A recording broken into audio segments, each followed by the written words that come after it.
Hey everybody out there, it's Alabama Deep. I'm coming back at you.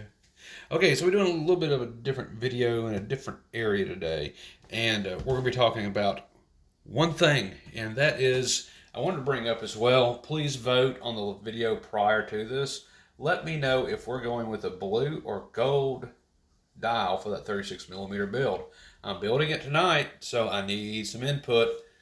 Please, everybody, let me know and cast your vote and let your voice be heard. So, okay, quick video on this. We're going to be talking about a vintage Rolex versus a modern Rolex. Okay, and maybe probably the best way to go about doing this is going ahead and we'll be using Frank. Okay, because Frank is almost perfect in every way as far as I'm concerned.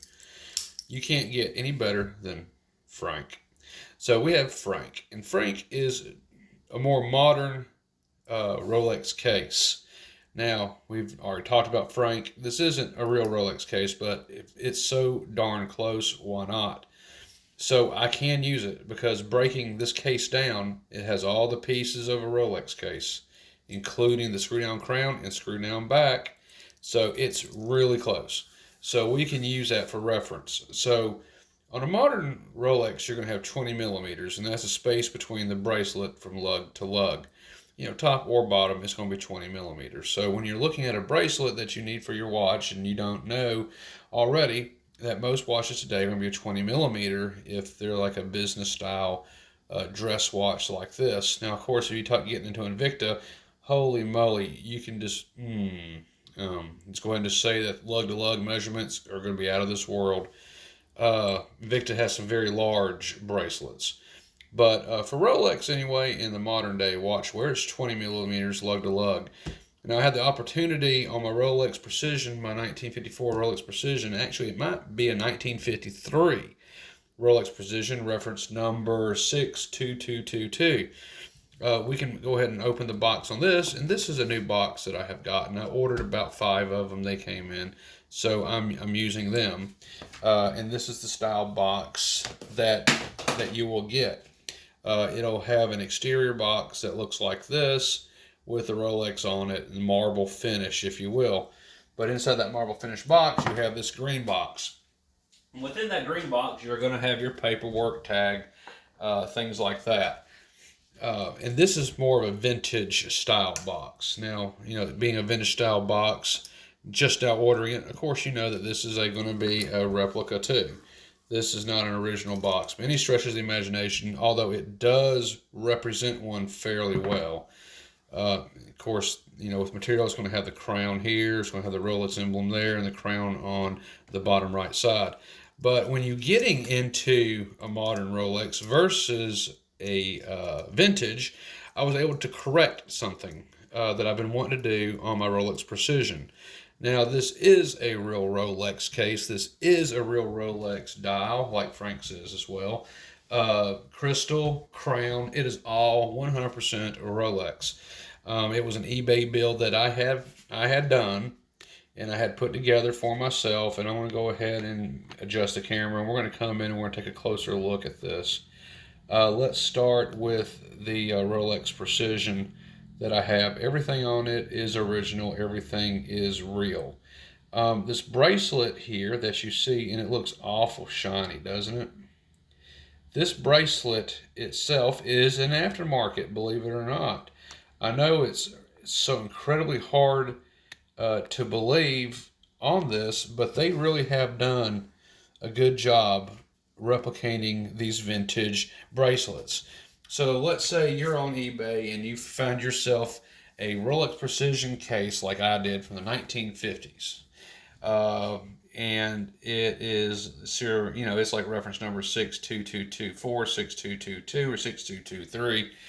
Those are all vary slightly with dial, hands, and bracelets. However, the size will always be the same, 19 millimeter. And if we can look on this, it is so different in person than it is on the camera. And let me try to get this blurriness out of the way and adjust everything.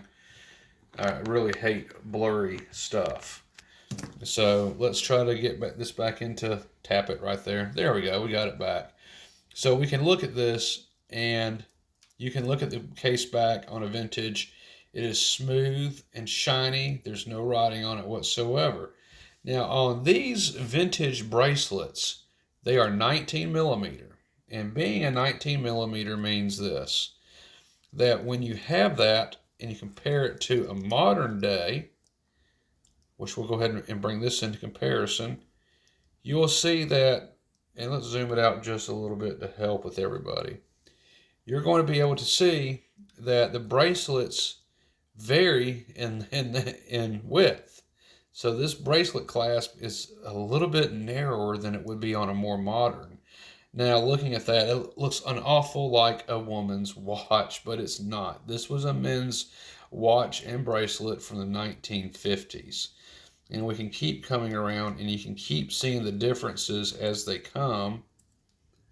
And we're going to bring them up to about right here. Let me get this.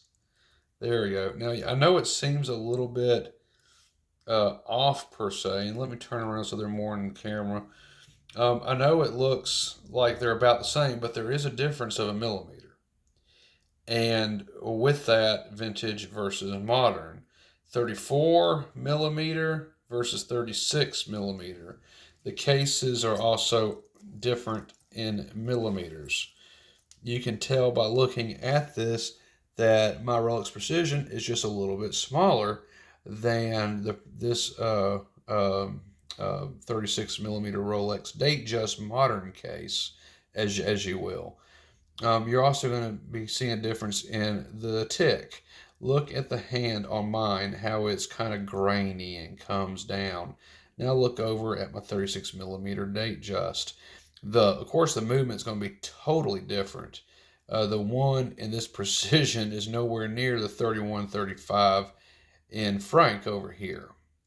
And that's because back then the 3135 was not invented. The 3135, oh goodness, help me folks, came out in 1981 or 2, I want to say.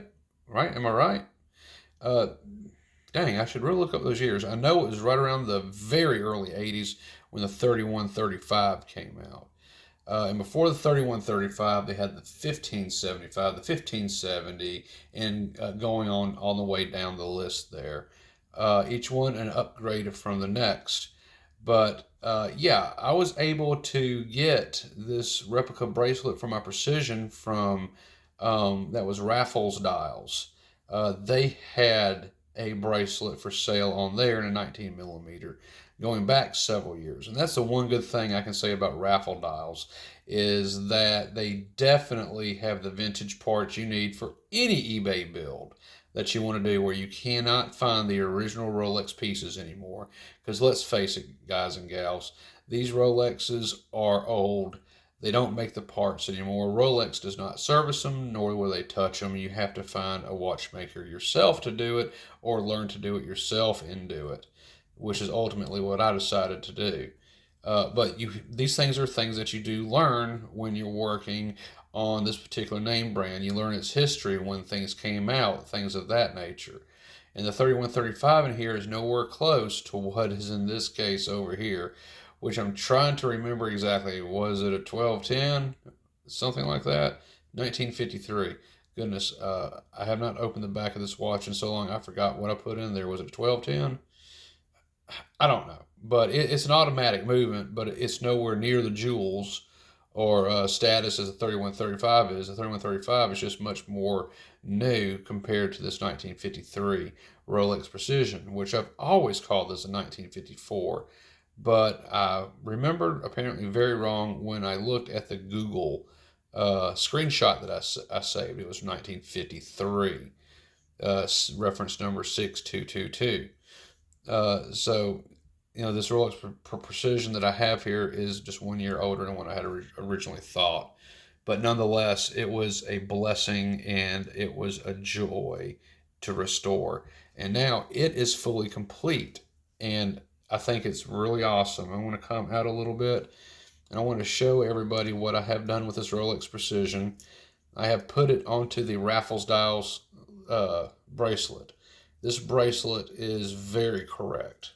They offer this in riveted too, but I did not get the riveted. I just went with this one. And you can just look at it and you can see how correct it actually is. Coming all the way down to the serial numbers that are actually under the lugs here. There are serial numbers on here on this side right there. It's marked.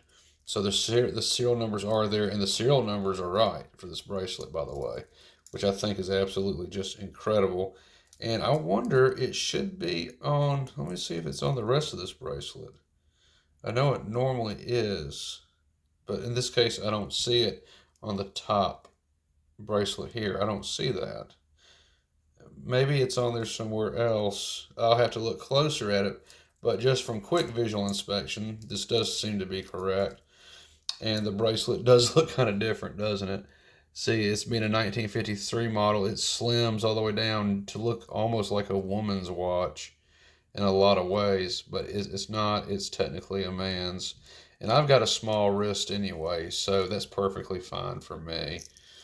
And it's just fine for me. I got a very small wrist. So yeah, that was just the difference when I had my Rolex Precision and putting the bracelet on today, which is ultimately what I wanted to share with you was in fact the bracelet itself, and just show you how nice it actually looks, how period correct it is. Um, as I'm just looking at it, it does have the screws. Everything just seems to line up a lot better. It does go in very nice. And I can always adjust it a little bit here if I wanted to. But I don't think I really have the need, because when I'm wearing this, it looks fine to me in all respects. I'll let y'all be the judge of it. I think it fits just perfect. It's amazing how everything lines up just the way it should be. So I can assume that people in whichever country this band was made, because I do not think it was China. This band I think was made elsewhere. It's just a little too heavy to come from China myself. Maybe it's from Turkey. But whoever did this, wherever this bracelet ultimately came from, because I know Raffle Dials is in China, but I think they may have outsourced this band, and this is one of the ones that comes from Turkey or somewhere else, because I don't think they did it. I've seen so many Chinese bracelets that this one doesn't seem 100% right. But ultimately, wherever it came from, they did a very good job on it, stretching it out. Once again, we can see how thin that buckle is, but that is correct for 1953.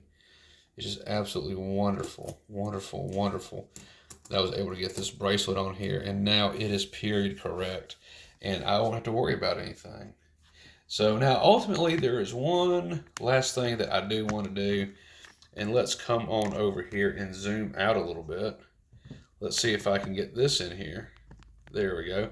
So one last thing I want to do is ultimately, as everybody knows, the Rolex cases themselves are waterproof. I mean, they say water resistance, you should always say water resistant, but ultimately, no, we can say with Rolex, these cases are just waterproof when they are new.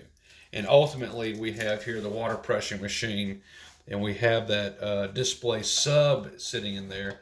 But I thought, what better way to show how good these cases are than actually going ahead and maybe for the first time, let's waterproof a 1953 Rolex, and let's see what happens with it. Let's see what it does, shall we? No, we won't. We're not doing that. I'm not stupid. I'm sorry, I had to fake y'all out just a little bit on that. I am really not going to put a 1953 Rolex Precision that I worked so hard on and submerge it in my tank. Now, I would, of course, and I'm sure it would be waterproof, but I'm not going to risk anything like that on a vintage Rolex watch, especially this one. I have been told that the dial alone on this watch is over $2,000 simply because it's a specialty dial. You will not see this dial anywhere else. I can guarantee it. And if you do, I would love to see what its brothers and sisters look like, because this is the only one. And Google it yourself. Comment below. Tell me you found a Rolex precision Manns with this exact same dial. Go ahead and Google it, 1953 Rolex reference 62222. Try to find it, this exact dial. It's not going to happen because I looked. I couldn't find it. So, okay, anyway, sorry for faking y'all out. I thought that was just a good little spin to throw out there. But, okay, I'm going to end this video. Comment below on the Rolex Datejust blue dial or gold dial. Ultimately, if I don't get some votes or some says coming in, I'm going to do it myself. And I know which one I'm going to go for, and I'm going to leave it a surprise at the end for that video. So thank y'all for liking and subscribing and commenting. I will catch y'all on the next one.